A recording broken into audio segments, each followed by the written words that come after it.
नहीं होंगे, एक ही है, क्योंकि जब आदमी मर जाता है तो एक ही जगह जाता है और आता है तो एक ही जगह आता है ना घर में। तो देखो हम भी आप जैसे गैस्ती आदमी हैं। अब ध्यान से सुनना, हमारी भाषा थोड़ी सी अलग है, हम झांसी साइड के हैं। तो देखो हम आप जैसे गैस्ती चलाते थे और हमारे आदमी से ऐसी थोड़ी सी कई बहुत बड़ी बात है लेकिन शॉर्टकट में सुनाएंगे आपको। तो हमारी 2 बेटियां थी, मतलब एक बेटी थी और एक खत्म हो गई थी, 2 बेटी थी हमारे पास और एक मेरे पेट में थी। तो हमारे घर वाले ने मतलब 3-4 महीने से ऐसे लड़ाई मची थी कि तेरे लड़का होगा तो हम रखेंगे, वो लड़की होगी तो नहीं रखेंगे। तो हमने कहा कि देखो ये किस्मत का काम है, देखो समुद्र में कोई पानी होता तो था नहीं ले सकता है और भगवान ने जो दिया उसको कोई बता नहीं सकता है। वो अपनी किस्मत, तेरा और मेरा किस्मत बनती है जब अपन का भाग्य बन के और अपने बच्चे पैदा होते हैं। अगर लड़की है तो कैसे नहीं कर सकती ना, क्योंकि उसका भाग्य तो अभी बना ही नहीं है, भाग्य तो उसके चलने से बनता है। तो हम देखो ऐसे गैस भी चलाते थे और उसने ऐसे 12 बजे रात के अचानक में बाइक पे बिठा के हमारे माँ बाप के घर पे छोड़ आया। बोला हम जब तेरे को लेने के लिए आएंगे जब तेरे लड़का होगा, और नहीं तो तेरा मेरा फैसला हो लिया। अब देखो जिसके घर में हम दुखी घर में माँ बाप हैं, जिसके गरीब घर में, और उस माँ बाप को ये बात बताई जाए तो कितनी दुख कहानी है। क्योंकि लड़की के लिए क्या होता है, या तो शमशान या माँ बाप का या ससुराल का, तीसरा घर कोई नहीं है। हम माता जी 8 दिन रहे वहाँ, 8 दिन रहे तो किसी का भी ना भाई ना चाचा, मतलब मैंने किसी को ये बात नहीं बताई। सबसे बड़ी हूँ मैं, 6 बहन भाई हैं हम और सबको ही मैंने पाला है। तो हमारे पापा ने ऐसे 2-3 दिन होते होते कि चल तने वापस उल्टा छोड़ के आ। तो जो हमारी पापा की माँ थी वो बोली कि ऐसे बेइज्जती हो जाएगी कि लड़की उधर से भी आई और फिर वापस भी जाएगी, या तो इसके हो जाने तो फिर छोड़े आएंगे 4 आदमी इकट्ठे करके। लेकिन हमारे पापा ने क्या काम किया कि ये हमारे घर पे नहीं रहेगी, क्योंकि हमारे घर पे बहुओं के काम होते हैं, ये लड़की का घर पे काम नहीं हो सकते हैं। तो देखो कुदरत की बात, उसने अपने घर का ताला बंद करके और मम्मी को लेके और मतलब कहीं और चले गए। हम 3 दिन रहे घर पे, 3 दिन में कोई भी मतलब ना 8 दिन 15 दिन पहले लड़ाई होती रही तो कुछ नहीं खाया, और मतलब एक दूसरी टेंशन ही होगी कि तेरे लड़का होगा तो लेके जाएंगे, लड़की होगी तो नहीं लेके जाएंगे। और माता जी हमारे घर वाले ने हमको 3 मंजिल से गिरा रखा था लड़की के कारण से।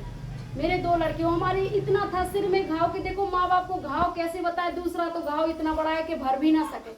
हमारी ये 4 उंगली हमारे सिर में चले जाती, इतना बड़ा घाव था, और काले कपड़ा से बांधते रहते थे कि जिसमें पट्टी ना किसी को दिखे ना। माता जी चौथे दिन हमारा पेट में दर्द हो गया, कोई नहीं था हमारे जैसे चाचा ताऊ, सब ने समझाया, लेकिन कहते नहीं जब आदमी का बुरा वक्त आता है ना तो उसको अच्छी बातें भी बुरी लगती हैं, और जब अच्छा वक्त होता है ना तो बुरी बातें भी अच्छी लगती हैं। माता जी हम मेडिकल में हमारे पापा की जो माँ थी उससे बोला कि तेरे ऊपर 5 लीटर तेल डाल देंगे, इसको यहाँ से निकाल दे। वो बोला कि नहीं, हम इसको अपनी घरवाली को छोड़ के वापस आएगा, इसको अगर नहीं तूने अगर इसको घर से निकाला तो हम तेरे ऊपर तेल डाल के वो तेरे को जला देंगे। और हमारे पापा ने भी मेरे ससुर से बोला कि बसंती के ऊपर 5 लीटर तेल डाल दो और इसको जला दो, हमारे घर नहीं आना चाहिए और हम तुम्हारे लड़का की दूसरी शादी करवा देंगे। देखो हमारा पिताजी ने बोली ये चीज कि तुम्हारे लड़का की दूसरी शादी करवा देंगे। तब वहाँ से आया और 12 बजे रात के हमारे 4 बजे पेट में दर्द हो रहे, जैसे हमारा पापा घर से निकला और हम मेडिकल में पहुंचे तो 11 बजे रात के हमारे लड़की हो गई। तो हम फिर 24 घंटा के लिए बेहोश हो गए। देखो कि मैंने भगवान को बहुत माना माता जी, जितना आपने भी नहीं माना होगा। हमने बहुत ज्यादा, नवरात्रि भर चप्पल नहीं पहना, नवरात्रि भर तेल नहीं लगाया, नवरात्रि किसी के हाथ का नहीं खाया, नवरात्रि भोजन नहीं किया, एक फल में एक लौंग में किया, एक इलायची खा के 9 दिन तक रहे, कोई नहीं कर सकता है। और पूरे दिन हमने किसी के ना कपड़ा धोना, कुछ भी नहीं। मुझे उस दिन ये बस विश्वास हट गया था कि भगवान इस धरती पे नहीं, सब बकवास है, भगवान है ही नहीं। कोई भी बहन बोलती थी ना कि भगवान को याद करो, बच्चा हो रहा, हम कहते हैं जो मरना होगा तो भी उसके पास जाना और जीना होगा तो भी उसके पास, भगवान को बिल्कुल भी नहीं रख रहे। माता जी हम 7 दिन मेडिकल में रहे, 5 दिन में कोई हमारे पास नहीं आया, कोई भी चाचा बुआ ताऊ कोई भी नहीं आया। और हमारी मौसी आई थी और पानी लेके, ये भी देखने के लिए नहीं आई थी मतलब कैसी है क्या है, कुछ भी नहीं। पानी लेके और वो पानी देके और उल्टी चली गई, ये भी नहीं बोला कि आप हमारे घर चलो या नहीं। माता जी वहाँ देखते देखते 7 दिन हो गए। पहले बच्चों होते थे ना तो पैसे मिलते थे, हमको 300 रुपया मिले, अब तो अकाउंट में आते हैं, पहले तो हाथ में ही देते थे। आज से 2014 की बात है ये। 300 रुपये लेके और वो हमने अपनी दादी को दे दी। हमने कहा तुम अपने घर जाओ और मैं अपने ससुराल में ही जाऊंगी, ये चीज बोल के। अब देखो आप इस चीज पे कि ससुराल जाना चाहिए कि नहीं। देखो ऐसे बुरे वक्त ने जिसने वहां से भी खेल दिया और इधर से भी। माता जी हमारे यहाँ से 150 किलोमीटर आगे है झांसी, हम झांसी साइड के हैं। 150 किलोमीटर हमारे गांव से, जैसे अपने गांव से दिल्ली है, वहां तक हम पैदल गए। और हम इस तरीका से गए कि मुझे इस संसार में अब लौट के नहीं आना है। और जो भी पूछे ना कि आपका माँ बाप कौन है, तो हमने ये कहा है कि हमारे माँ बाप मर गए, हम एक अनाथ हैं। माता जी हम 3 दिन में झांसी पहुंचे, 3 दिन और 3 रात में। और स्टेशन पे हमारी लड़की एक 1.5 साल की थी और वो 7 दिन की, उसको लेके। और तुम देखो हमारी ऐसी हो गई थी शरीर की हालत कि नंग नंग से हमारा शरीर कट गया और हम पे चलता ना बने। और स्टेशन पे कितने यात्री होते हैं। हमारी वो 2 साल की गुड़िया ने हमने से पीस लिए। स्टेशन पे जाते कितने भाई बहन मांगते हैं कि हम वहाँ मांग के और पेट भर लेंगे और इन लड़कियों को किसी बड़े आदमी के घर पे दे देंगे, लेकिन मुझे उस संसार में अब नहीं जाना है। हम 12 बजे रात के पहुंचे माता जी, और वो लड़की को ट्रेन की पटली पे रखे, एक को रख दे दूसरी को रख दे कि ये मर जाएंगी तो फिर मैं मर जाऊँ। 3 दिन में स्टेशन पे भी किसी ने कुछ नहीं दिया, मांगते मांगते भी। ऐसे 3 दिन होते होते हमारी जो 1.5-2 साल की लड़की थी, उसको ऐसी हालत हो गई थी कि वो 3 दिन से नींद नहीं आ रही थी उसको, भूख के वजह से। माता जी हमें ऐसे अचानक में एक ट्रेन खड़ी थी, हमने कि क्या पता यहाँ सब लोग जानते हो इसलिए ना देते हो। हम उस ट्रेन में चढ़ गए तो हमको भी नहीं पता था, हम बिल्कुल अनपढ़ है कि इसमें मतलब रिजर्वेशन है कि टिकट लगता है, क्या लगता है। हम सोचे क्या पता ऐसे चढ़ जाते होंगे आदमी, सब लोग चढ़ रहे, किसी से कोई नहीं पूछ रहा।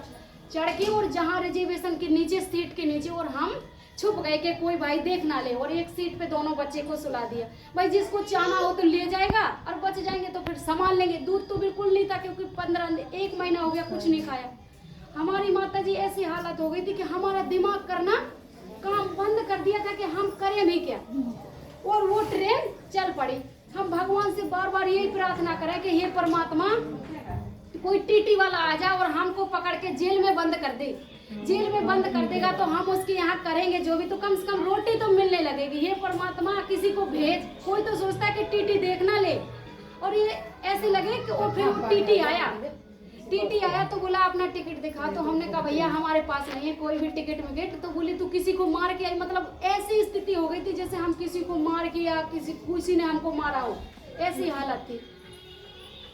वो टीटी वाला बोला कि तुमको बस 1 घंटा का देते, आप 1 घंटा में जो भी वो पैसे निकाल, नहीं था फिर इस ट्रेन से तो तेरे को चेन खींच के उतार दे। हम भगवान से ये चीज कहें, भगवान चेन ना खींच भी, क्या पता कहीं गलत जगह उतार दे, बेइज्जती हो जाए, कोई भी बात हो जाए। भगवान ये तो एक काम कर दे, तू हमें जेल में भिजवा दे।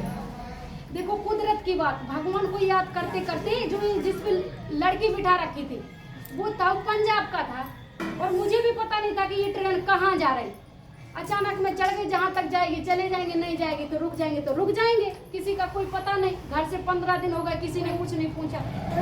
माता जी उसने भाई ने मेरे को अपना गमछा दिया, बोली इसको ओढ़ के और इसकी सीट पे सो जा।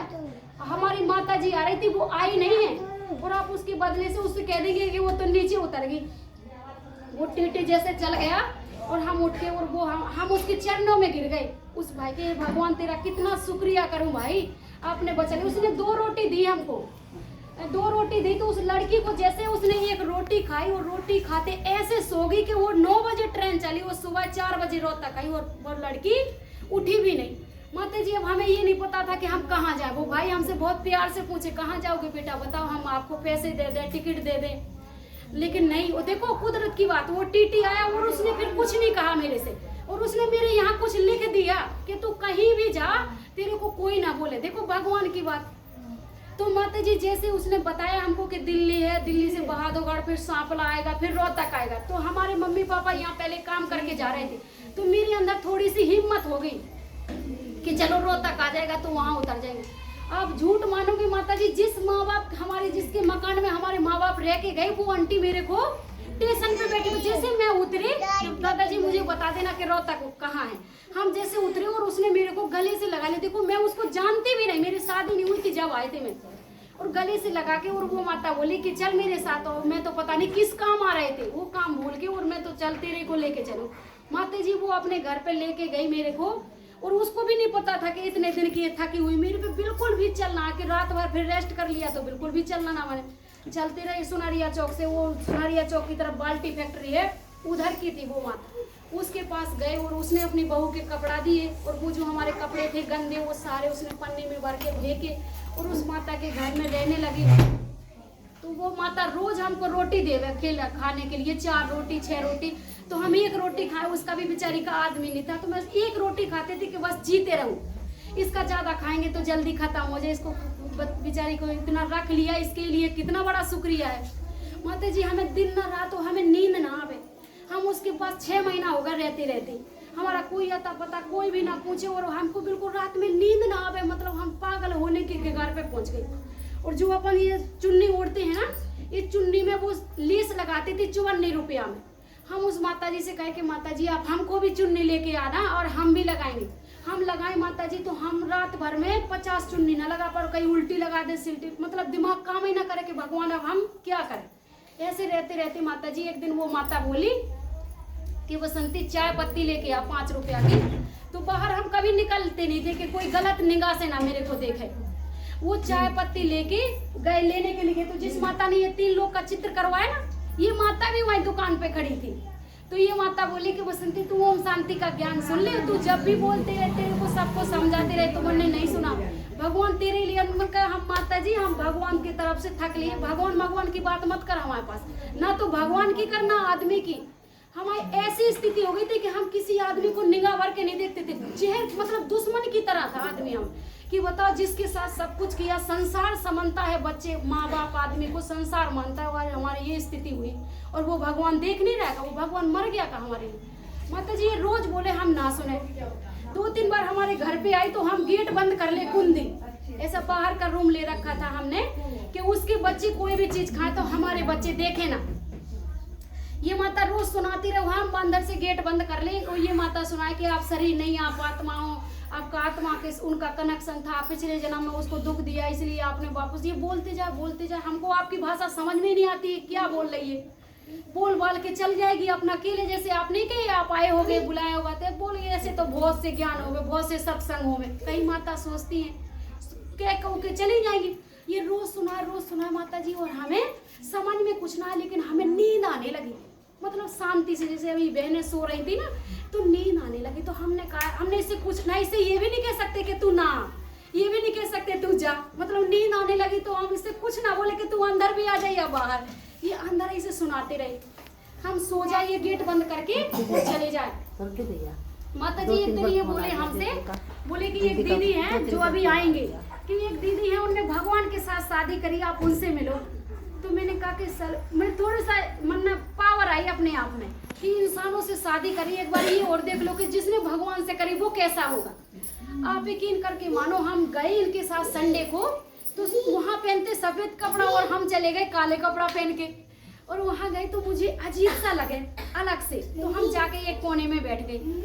और जैसे ही उस दीदी को मैंने देखा, जैसे गीत चला, वहाँ एक गीत चला, तो वहाँ से जैसे वो गीत चला और हमने दीदी को देखा, और मुझे ऐसे लगा यकीन करके मानो कि जैसे किसी ने ऊपर से गर्म पानी डाल दिया हो, और पूरा शरीर मेरा ऐसे जैसे बिल्कुल हल्का हो गया।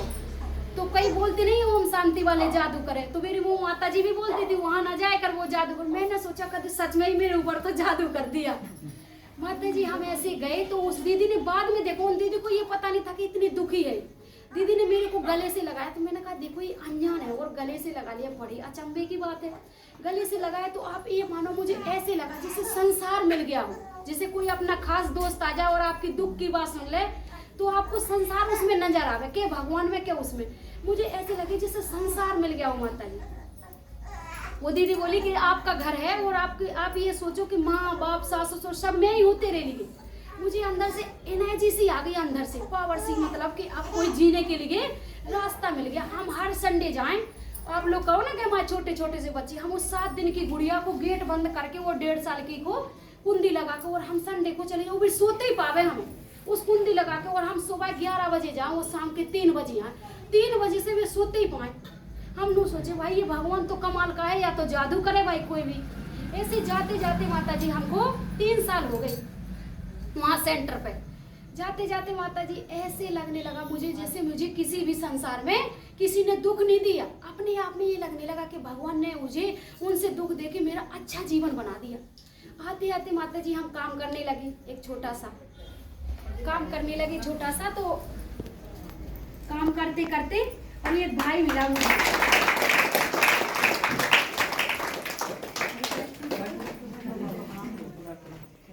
तो एक भाई मिला मुझे। जैसे हमने दीदी से कहा कि दीदी मुझे तो मतलब काम चाहिए।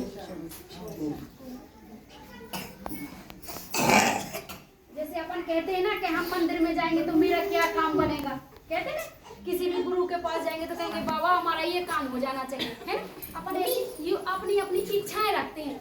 तो मैंने भी दीदी से कहा कि दीदी मैंने तो काम मिल जाए। दीदी बोली ठीक है, तो ज्ञान सुना आराम से, ज्ञान समझ में आ जाएगा, तेरे धीरे धीरे सारे काम हो जाएंगे। मुझे एक भाई मिला माता जी, इनने कहा दीदी ने कि जा तो जो भी काम करेगी उसमें सफलता मिलेगी। मतलब दीदी ने कहा कि जो भी काम करो तो उसमें सफलता मिले, मतलब कुछ भी काम कर ले। हम गए मंडी गेट पे, तो एक भाई मिला मुझे, एक भाई मिला, वो बोला कि आप मेरे साथ सीमेंट के कट्टे उठाओ। तो मैंने उठाए, मेरे तो 6 महीने का बच्चा था, मैं तो नहीं उठा सकती थी, लेकिन मैंने उठाया और उठा के काम करते करते मेरे अंदर इतनी पावर आ गई माता जी कि मुझे लगा कि सच में मेरे जैसा कोई सुखी नहीं है। और हम हर संडे जाए, मैंने पता नहीं कैसी चीज मिली वहाँ जाके खुशी कि धीरे धीरे हम हर बार आप लोग आईना में देखते होगे ना हम कैसे लग रहे। हम ये देखते कि अगले संडे गए थे तो कितने खुश थे आप, कितने खुश हुई, इस संडे कितने खुश हुआ आप, कितने खुश। मेरी खुशी बढ़ते गई। अब आज देखो मेरी, आज वो लड़की मेरी 12 साल की होगी, वो 2 साल की थी, वो जो छोटी वाली वो 7 साल की, और हर बार फर्स्ट टाइम मैं बिल्कुल अनपढ़ हूँ। दीदी ने अपने स्कूल से पढ़ाया है, आधार कार्ड नहीं थे उनके, इन्हीं ने मेहनत करी हमारे ऊपर, इनकी वजह से आज जीवन है कि भगवान ने सब कुछ देखो इनको इतना बनाया कि अपन के तक पहुंच गई। इनने अगर जीवन नहीं दिया होता, अपने जैसे गैस में फंस जाते तो आज अपना जीवन नरक से भी बेहतर हो जाता कि अपन को जीने की कला भी नहीं होती। आज माता जी 20 आदमी के ठेकेदार हैं हम, जो रोहतक में जितना भी सीमेंट उठता है मेरे द्वारा उतरता है, और हम 35,000 रुपया कमाते, और आज कोई भी टेंशन नहीं है, और दीदी ने मकान भी लेके दे दिया।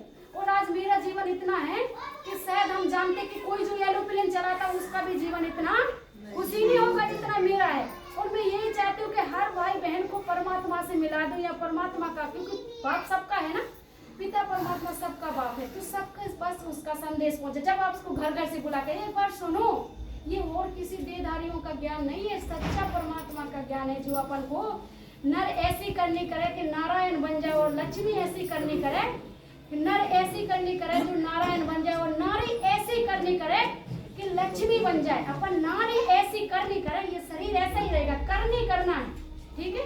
ओम शांति।